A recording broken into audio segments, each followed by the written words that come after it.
I'm Richard Baraniuk. I'm a professor at Rice University, and I work on the area of compressive sampling and machine learning. Compressive sampling is a new way to think about acquiring digital data. So if you think everyone carries around these days a digital data acquisition device in their pocket, it's the camera in their cell phone. And the mathematics that makes those cameras work was developed over the last 50 years or so, and it's called Shannon's sampling theorem.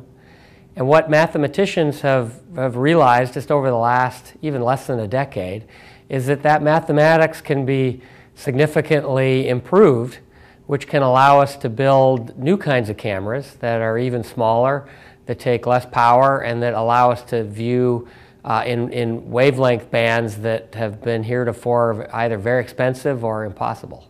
Mathematicians and engineers have figured out in just the last decade or so is that the standard way that we have thought in the past about sampling, namely sampling at a rate or a density that is commensurate with the Fourier bandwidth of the signal, or the resolution of the signal, is overkill in a lot of applications. In particular, in a lot of sensing applications, the bandwidth might be large, but there's only a few small components within that bandwidth that carry the real information. And so by designing sampling schemes that just go after those isolated or sparse components, rather than try to acquire the entire bandwidth, we can either greatly reduce the sampling rate or greatly reduce the sample complexity.